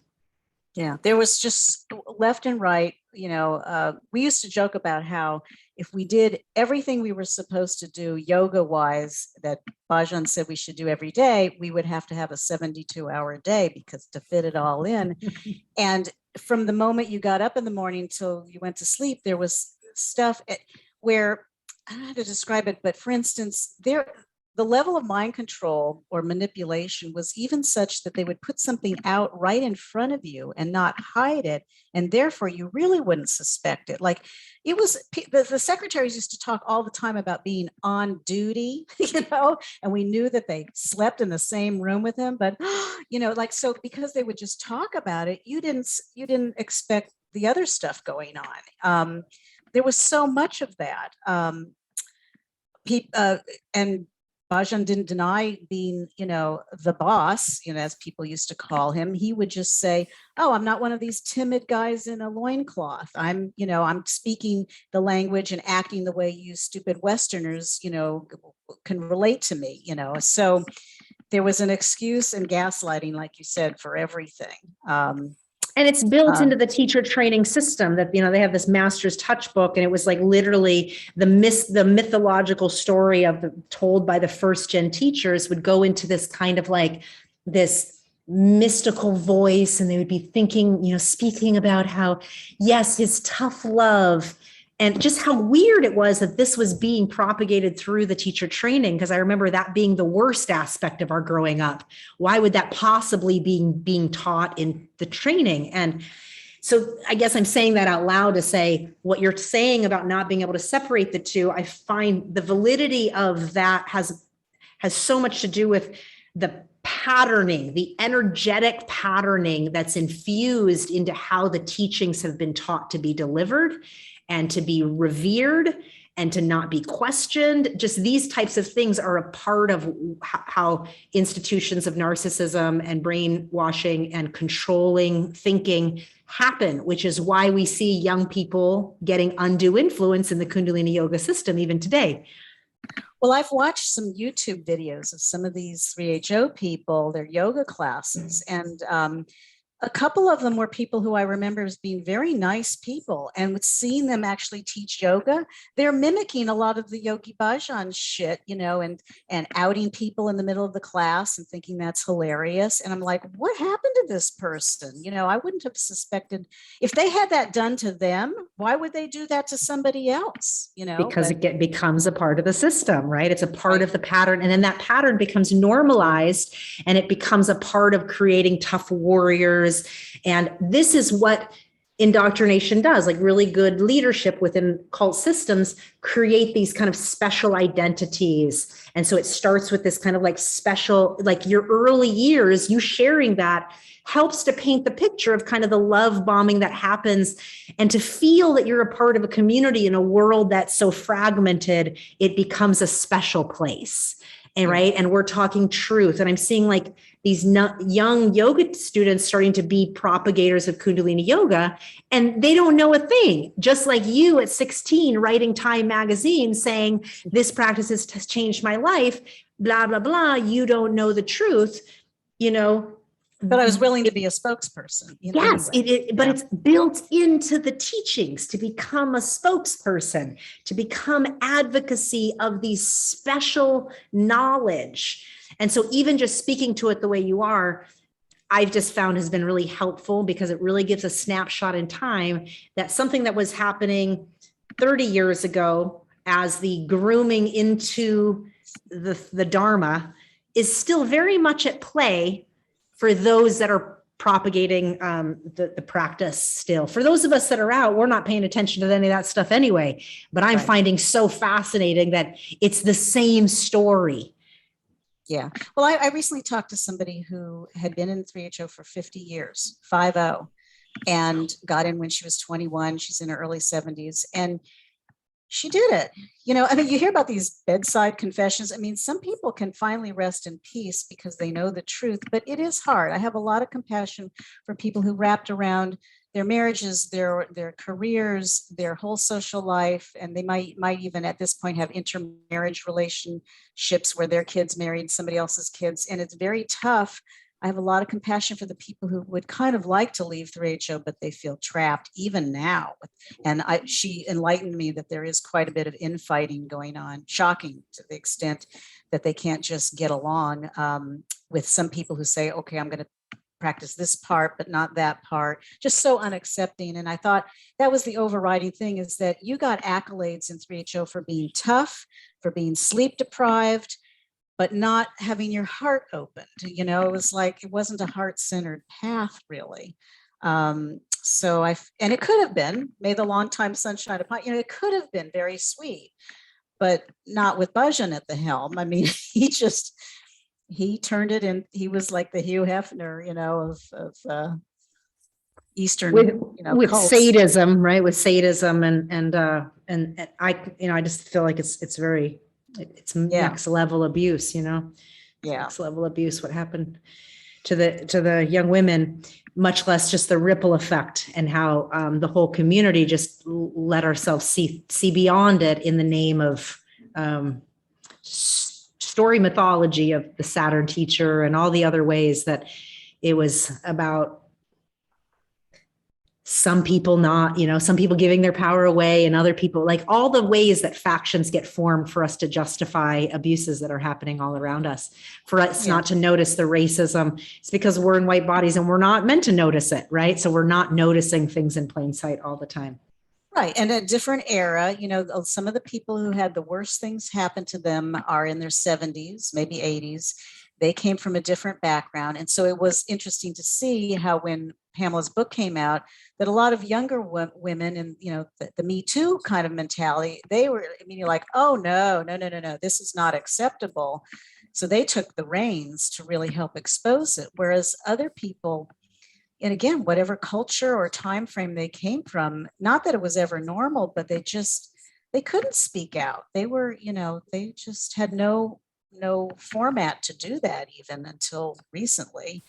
So the internet changed and that. the culture of shaming that was so early indoctrinated within 3HO, that anybody who did speak out, there was public shaming attached to that. So that was happening on every level, from, you know, concentric circles of new forms of power of yoga teachers down to their students. Like what you were talking about, the body shaming, like these things were built in and propagated early, about being thin, about looking a certain way, about what devotion looks like. Mm-hmm. What the dedicated path means, just all that stuff. And we're all busy trying to do that, as opposed to seeing what's happening.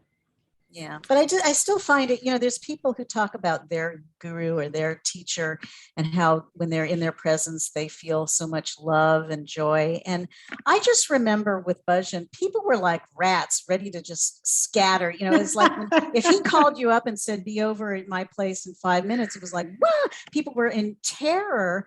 And he was, you know, like the man behind the curtain. It was like, it wasn't like you I mean, I didn't feel all that good around him because I didn't know if I was going to get picked on or yelled at. It wasn't a loving Mahatma Gandhi, it wasn't a Buddhist kind of even love. It was just, it wasn't good for me. That's why I did leave. It took a while, but And that's common. Like that, I remember that too. If you got a call from him, it was dread. People were like, oh, shoot, like their lives literally could be destroyed overnight. And this becomes so common that once again, it was just to kind of a normalize, like, oh no, what's going to happen to them? Right? Are they going to get married off? Is this going to happen? Is this going to happen?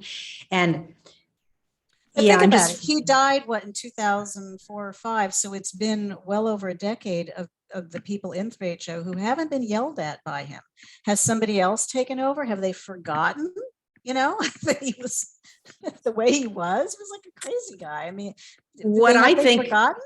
No, what I've seen is that those personas got passed on to the next line of teachers, and then that same story is getting propagated through to the next teacher. So even though YB still holds all of the stories kept going, like he's connecting through the subtle body, they kept propagating white tantric yoga, but the new demagogues kind of held the reins. But that same propagation, if you hear some of the earlier podcasts, it was fascinating to hear these young, like a 16-year-old that started in Mexico. And then she was in from the early 90s all the way to the mid 2000s. So like to hear how that same mythology ends up getting taught even beyond him, how it stayed being delivered. So in other words, when he did his whole poke, provoke, confront, elevate shtick, that's part of the it's a teacher tenet. training. It's like a tenet of it. It's a major tenet. Same thing with choosing a name. Same thing with lots of things around becoming a Sikh. And it's all fascinating because it's quite literally a formula, but how many of us that left are going in to take teacher training? Of course we're not. So we're watching these newbies come in and go through literally the same formation. I'm going to have someone on the podcast soon who's this young woman who literally just like right into Sikhi. And before you knew it, she was, the story's coming, but I'm just fascinated. So it really is more brilliant than I think, to tell these, again, the early tales, because the tales are on repeat. Yeah. Wow. Well, years ago, I had read some article about how all organized religions started as cults, and some survive and some don't. And the article, I don't know if they cited Scientology or a few different groups that have dwindled over the years, but they said that there has to be a certain level of continual recruitment and expansion in order for the cult to survive. And I always knew that 3HO was a little group, and I thought, it's not going to survive beyond, this generation or this century, because I knew more second generation kids who were not interested in being Sikhs than the ones who were. And then I figured the attrition rate's just going to continue and it'll peter out. I figured the same thing until I saw the massive growth of KY by the time it's, mid 2000s. Yeah. So I don't know if just Kundalini Yoga will survive as it is, but, I can remember being at ladies camp where we were doing basically just jumping jacks to the tune of some English mantra. And I was thinking, all right, I guess he's run out of Kriyas to teach, because this is clearly not Kundalini Yoga, God and me and God are one, so it's like, again, he's making stuff up. If somebody generally wants to study, traditional yoga, they can look into the Hatha yoga and the Raja yoga techniques and see where the Kundalini concept comes from. But he made up stuff, and I don't know. I don't know if it's balanced or not, honestly. Yeah, and there's so much predatory stuff all infused. It's quite a complex untangle. So again, that's up to every one of us on our own, but the hearing the stories really helps break the mythological coma that we can end in when we end up in the brainwashing machine of the Kundalini Yoga to Sikhi marketing machine that is a well-oiled 3HO Kundalini Yoga operating system. And, someone, you don't want to deny somebody their experiences and whatnot, but there are some things that are clearly very, very superficial, like only wearing white clothes or having to cover your hair or never cutting your hair. I remember my son, he was only about 8 or so, and I happened to be pulling out of the driveway I was dropping him off to be with his dad, and already I could hear an argument ensuing in the house. And it was something about my son, wanting to cut his hair, and his father telling him that if he has long hair, he'll be strong like Samson. And even then, my son was like, wait a second, Arnold Schwarzenegger is Mr. Universe. He's the strongest man in the world, and he's got short hair. And I was thinking, my kid is really, he's thinking about stuff more than I thought about stuff when I was 25. He's saying this doesn't line up, and so that's what people need to do more of. You really have to, ask yourself, does this make sense? Is it superficial? Does it matter what you eat? Are you superior to somebody just because, this or that? It's just, those are the trappings though. And in fact, in the military, you change your name, you get a haircut, you change the clothes you're wearing. Those are the tactical ways to change somebody. Sleep deprivation, those are all classic, military mind control things. You're all one, you're all the same, march, march, march, and when you look back at it, you go, oh, that was so silly that we did that. It was all just so right in line. I find really looking at studies on high demand groups or cults, and again, Stephen Hassan's work on cult mind control. It's so helpful, ladies and gentlemen. Like, it just gives you this formula to look at your life in a new lens and suddenly realize it's not as personal as we've ever been taught and made it to be.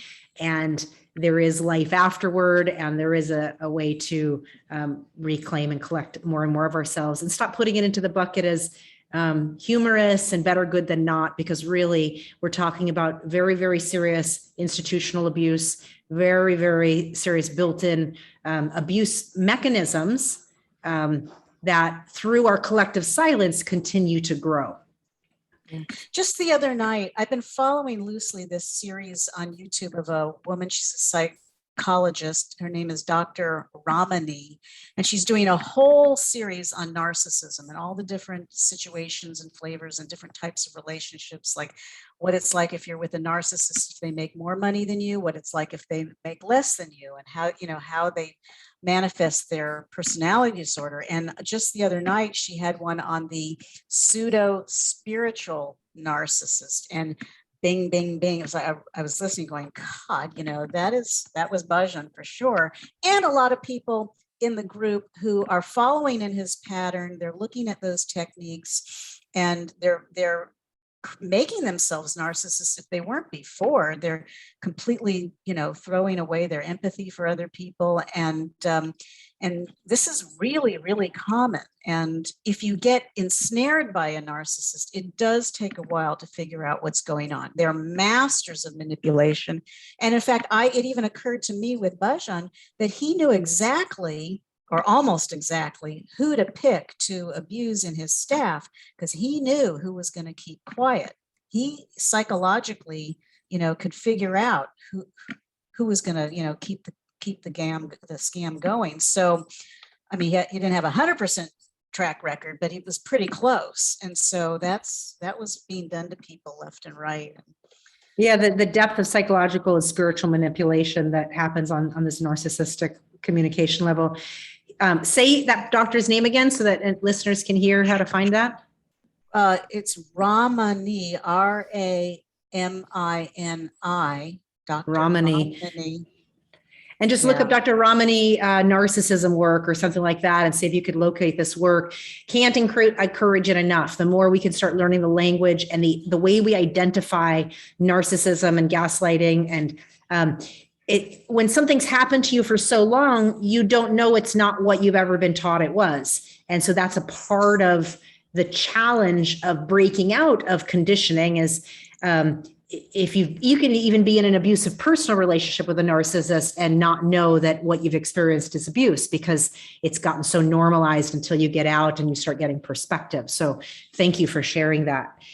It's a huge piece of being able to recognize kind of real places of learning that we can grow and expand versus the trappings where real learning actually is narcissistic manipulation. And it gives us signs that we're getting pulled into a whole nother cult.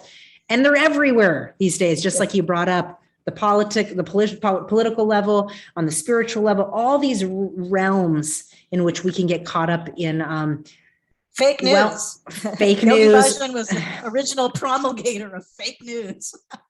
Yeah, and the truth is he wasn't. Colonialism and imperialism was, right? But he's just taking that same master formula and repropagated it in a spiritual context. And 50 years later, we're unraveling it together. So is there more you want to share? Yeah, please go ahead. Oh, well, I'm just looking at some of the notes I made, and no, I think we've covered a lot of ground. And, if somebody did want to reach out to me also and talk personally, of course, I'm a public figure, I'm available. So, yeah, happy to lend my past experience to the cause. And is there anything from when you anything left to wrap up from when you left to the life you've created that brought you to present day that you want to speak to listeners in terms of the who you had to become to create a new life after leaving your community? Well, I think I did really have to become spiritual in the real sense. I had to rely on the creator of the universe to take care of me and make sure I was going to, I embarked on a new career, a new life, a new everything. And it worked out. I think a lot of people are probably really afraid that they wouldn't have their identity anymore. But, in fact, Bhajan used to always use that as a threat. Like, if you leave, you're going to go back to the way you were. Well, you know what? Maybe that was really good. Maybe you started out just okay, but you happened to get involved with somebody who told you were wrong, every waking hour. And so you can reinvent yourself. It's never too late. And that's why I can't even understand some of these people in their 70s and 80s who are still teaching yoga and running the scam. It's like, relax already, be retired, just,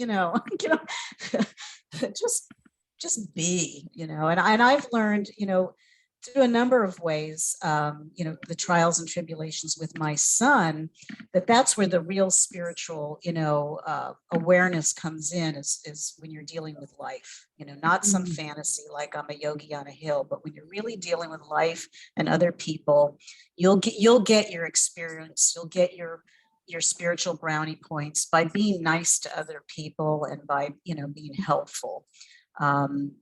One of the greatest things that Sikhs do is they feed the homeless, right? The langars were set up to feed, do stuff like that. Focus, get out of yourself and focus on other people. Realize that you might just be just fine, made perfect, and get out there and be kind. Have your life, right? Be your living prayer. That was just beautiful. Thank you. Thank you so much. Do you want to share with us and intro us into your song?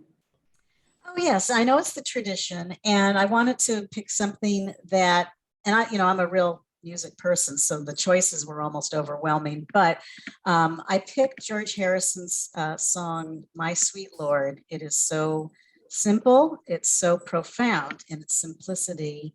A lot of people know the song where towards the end he chants a number of different mantras, but he says, my sweet Lord, I really want to see you. I really want to be with you, but it takes so long. And so that longing to belong, that longing to connect with God and our higher consciousness, I just thought it was such a beautiful song.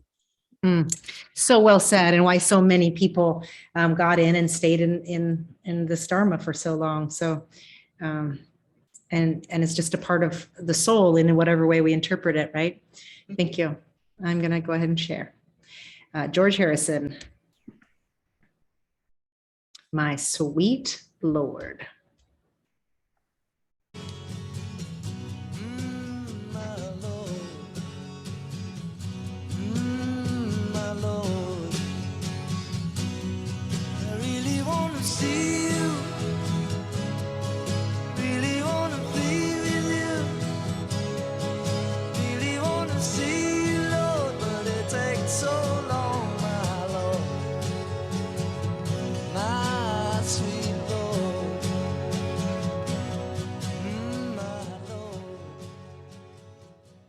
And as always, for copyright purposes, we don't play the whole song, but you can listen to the Uncomfortable Conversations podcast playlist to hear the beautiful songs that every guest has offered and brought to our atmosphere. Kartar, this has just been such a wonderful, enlightening, and burst of puzzle pieces coming together. And I really appreciate you taking the time to share with us. Yes, and I hope it inspires more people to continue to archive and explain what happened. Yeah, and from your own personal lens, remember, there is no hierarchy of our experiences and of our pain and of our trauma. And the more we're able to share our perspective of what happened during the decades we were involved, it pierces somebody else's perspective to remembrance, to remember something that maybe is trapped inside and we don't even remember. I absolutely know that the Halloween story you shared today, there are going to be people that listen to this podcast that remember, and they're going to start bringing up all the costumes. So thank you for that. There was so much richness, and the early memories too of Nanak Dev's early classes. I know that really came alive for me. Yep. Thank you for that. And once again, if you are listening to this podcast, I want to encourage you to share your story. And if you do want to tell your story, please email me at gn@gurunishan.com. Remember, there's not good enough stories. Your story is enough because you experienced it. This podcast is really a platform for us to tell the untold stories. It's not about me researching what actually happened to you. It's about you sharing what happened for you while being involved in the Kundalini Yoga 3HO community at whatever time that happened. So please reach out if you are ready to share your experience. And if you'd like to donate and support this broadcast, please make a donation at gurunishan.com/uncomfortable conversations. There's a PayPal link and you can support the podcast, and you can listen to the Spotify playlist in the show notes as well. Thank you again. Please subscribe, and share this podcast with a friend. And do me a favor and review the podcast. It really makes a difference in circulating the podcast to other people that don't even know it exists. Thanks so much. And we'll talk to you again on the next episode.